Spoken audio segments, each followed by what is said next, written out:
نحمده ونصلي على رسوله الكريم أما بعد فأعوذ بالله من الشيطان الرجيم بسم الله الرحمن الرحيم ولا تقربوا الزنا إنه كان فاحشا وساء سبيلا۔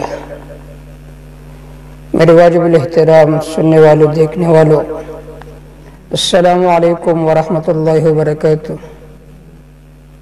آج آپ حضرات کے سامنے بہت ہی اہم بات لے کر حاضر ہوا ہوں، معاشرے کے اصلاح سے متعلق۔ عزیز دوستو، شرک کے بعد سب سے عظیم گناہ بعض سلف کے ہاں وہ زنا ہے، سب سے عظیم گناہ ہے جس کی حرمت قرآن مجید کی نصوص سے ظاہر ہے۔ اگر کوئی غیر شادی شدہ زنا کرے تو سورۃ النور میں ہے الزانیۃ والزانی، اگر کوئی عورت یا کوئی مرد زنا کرے تو فجلدوا کل واحدۃ منہما 100 جلدہ، تو ان میں سے ہر ایک کو 100 کوڑے مارو۔ اسی طرح اگر کوئی شادی شدہ زنا کرے تو اس کے بارے میں یہ حکم ہے کہ انہیں رجم کرو۔ آپ صلی اللہ علیہ وسلم نے خود رجم کا حکم صادر فرمایا تھا ماعز اسلمی رضی اللہ تعالی عنہ کے بارے میں۔ اتنا بڑا گناہ ہے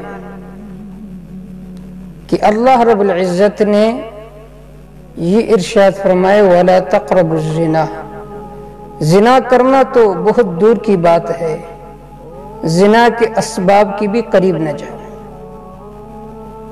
زنا کے بہت سارے اسباب ہے، بد نظری ہے، کسی غیر محارم عورت کے خیالات ذہن میں لانا، یہ سارے دواعی زنا ہے، ان کو بھی شریعت نے حرام قرار دیا۔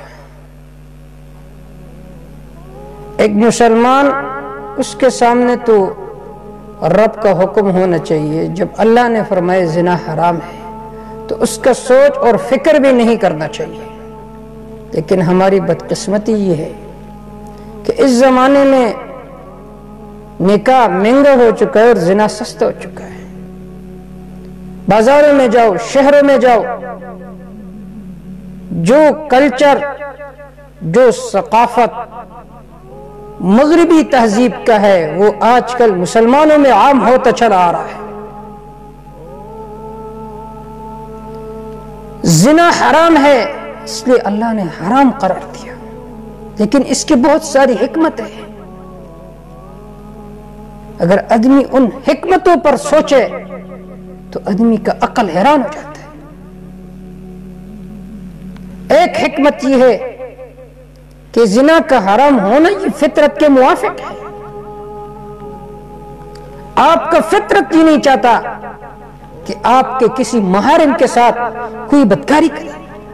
اگر آپ سے کوئی پوچھے خدا نخواستہ کہ آپ کی بیوی کیسی ہے، خوبصورت ہے یا بدصورت ہے، تو آپ اس کے ساتھ لڑائی پر اتر آتے ہو۔ جس طرح اپنے محارم سے متعلق آپ کا یہ سوچ ہے، نظریے اور ہونا چاہیے، تو اسی طرح کسی دوسری عورتوں کی طرف دیکھنا، ان کو جانکنا، یہ کیسے جائز ہے؟ تو زنا کا حرام ہونا یہ فطرت کے موافق ہے۔ امام بخاری رحمہ اللہ نے الجامع الصحیح للبخاری میں ایک روایت نقل کیا ہے، عمر بن میمونہ رضی اللہ تعالیٰ عنہ فرماتے ہیں کہ زمانے جاہلیت میں نے دیکھا کہ ایک بندر نے دوسرے کسی بندر کے مادے کے ساتھ غلط کام کیا۔ جب اس نے دیکھا تو سارے اکٹھے ہو گئے بندر، فرجموہا فماتا، اس بندر کو سنسار کیا جس کی وجہ سے وہ مر گیا۔ ایک جانور میں یہ غیرت ہے، لیکن آج کل ہم اپنے معاشرے کو دیکھتے ہیں تو یہ حیوانوں سے بھی بدتر ہوتا چلا جا رہا ہے۔ تو پہلا حکمت یہ ہے کہ زنا کا حرام ہونا یہ فطرت کے عینی موافق ہے۔ دوسرا حکمت یہ ہے کہ زنا کا حرام ہونا یہ اس لیے ہے تاکہ آدمی کی نسب وہ محفوظ ہو، آدمی کا نسب مخلوط نہ ہو۔ مثال کے طور پر ایک شادی شدہ عورت ہے، اس کے کسی مرد کے ساتھ ناجائز تعلقات ہیں، اگر اس مرد نے اس کے ساتھ زنا کیا، ممکن ہے اس وجہ سے اس کا حمل ٹھہر جائے، تو اب لوگ تو یہی سمجھتے ہوں گے کہ یہ شادی شدہ عورت ہے، یہ حمل اس کے شوہر کا ہے، حقیقت میں وہ حمل کسی دوسرے مرد کا ہے۔ تو اب دیکھیے اس کو وراثت بھی ملے گی، لوگ اس کو منسوب کریں گے باپ کے طرف، جبکہ وہ کسی اور کا بیٹا ہوگا، میراث میں بھی اس کو حصہ ملے گا۔ اس طرح بعض دفعہ خدا نخواستہ جس مرد نے اس عورت کے ساتھ زنا کیا، اگر وہ مرد اپنی بیٹی اس لڑکے کو دے جو حقیقت میں اسی کا نطفہ تھا، تو یہ ہو گیا محارم کے ساتھ نکاح۔ تو اس وجہ سے شریعت نے زنا حرام کیا ہے، کیونکہ اس سے نسب محفوظ نہیں ہوگا۔ تو دوسری حکمت یہ ہے زنا کے حرام ہونے کا، تاکہ جو نسب ہے وہ مخلوط نہ ہو، نسب محفوظ رہے۔ اور تیسرا حکمت وہ یہ ہے کہ تاکہ لوگوں کے گھر برباد نہ ہو۔ اگر خدا نخواستہ ایک مرد اپنی بیوی کو چھوڑ کر کسی اور عورت کے ساتھ ناجائز تعلقات قائم کرتا ہے، تو وہ جب اپنی بیوی کو دیکھے گا کہے کہ یہ تو ایک پاگل عورت ہے، نہ زیب و زینت کرتی ہے، نہ ٹیپ ٹاپ کے ساتھ پیش آتی ہے، بالآخر اور نتیجتاً اس کو طلاق دے دیتا ہے اور اس دوسرے عورت کے ساتھ ناجائز تعلقات قائم کر دیتا ہے۔ بعض دفعہ ایسا ہوتا ہے کہ اس جرم کی وجہ سے اس مرد کو مارا بھی جاتا ہے، قتل بھی کیا جاتا ہے۔ تو ایک ناجائز کام کی وجہ سے ایک گھر برباد ہو گیا، تو شریعت نے زنا کو حرام کیا ہے تاکہ لوگوں کے گھر برباد نہ ہو۔ یہ تین حکمتیں ہو گئی ہیں۔ چوتھی حکمت یہ ہے تاکہ لوگ وہ غلط قسم کے بیماریوں میں مبتلا نہ ہو۔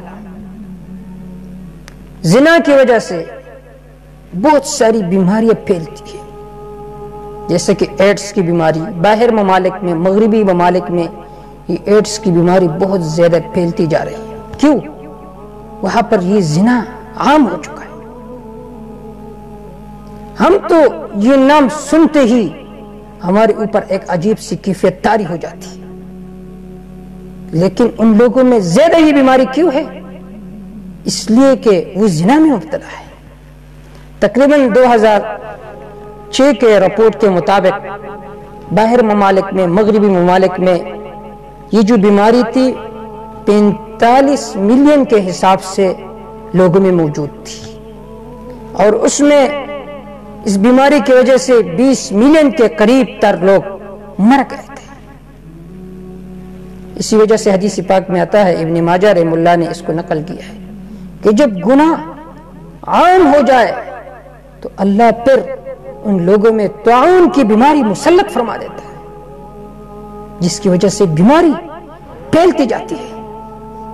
آج کل ہمارے ملک میں بھی ڈینگی کی بیماری بھی عام ہوئی ہے۔ اس کی بھی بنیادی وجہ یہ ہے، اگر ہم دیکھیں زنا بھی عام ہو چکا ہے، قوم لوط کا عمل بھی عام ہو چکا ہے، تو اس وجہ سے یہ بیماریاں پھیلتی جاتی ہیں۔ پانچویں حکمت یہ ہے کہ زنا کو اللہ نے اس لیے حرام فرمایا تاکہ عورت کی حفاظت ہو، اس کی عزت کی حفاظت ہو۔ باہر ممالک میں جائیے، اس عورت کی مثال سامان کی طرح ہے۔ جس طرح آپ مارکیٹ میں جاتے ہیں، اس میں اعلیٰ کوالٹی بھی ہوتی ہے، درمیانے بھی، اور ادنا دی، تو اسی طرح مغربی تہذیب میں یہ عورت ایک بگا ہوا مال ہے۔ تو شریعت نے، اسلام نے عورت کو عزت دی ہے۔ اب دیکھو، ایک غلط قسم کی عورت ہوگی، بازار میں جب جائے گی تو ہر کوئی اس کے طرف دیکھے گا، لیکن اگر باپردہ عورت بازار میں جائے تو کوئی بھی اس کو نہیں دیکھے گا۔ یہ ہے عزت۔ اگر کوئی بدکار عورت ہو تو ہر کوئی اس کے بارے میں چنوبی کرتے، کوئی کہتے یہ ایسی ہے، یہ ایسی، یہ ایسی، لیکن اگر پاک دامن عورت ہو اس کے بارے میں کوئی آدمی زبان سے بات نہیں نکالتا۔ اور چٹی حکمت یہ ہے کہ زنا کی وجہ سے معاشرے میں جرائم یہ پیدا ہوتے ہیں، اور عفت کے ساتھ رہنے میں، کیونکہ جب کوئی زنا کرتا ہے تو ظاہر بات ہے جو زانی ہے وہ اس کے زد میں مارا بھی جا سکتا ہے، تو اس سے گھر جو ہے یہ برباد ہوگی، معاشرہ جو ہے اس میں جرائم زیادہ ہوگی۔ تو اس وجہ سے شریعت نے زنا کو حرام کیا ہے، اور یہ قبیح عقلی ہے۔ زمانے جاہلیت میں بھی لوگ اس کو شنیع سمجھتے تھے، اور زمانے اسلام میں بھی اس کو حرام قرار دیا گیا۔ اللہ امت مسلمہ کو اس قبیح عمل سے محفوظ فرمائے۔ وما توفیق الا باللہ، علیہ توکل۔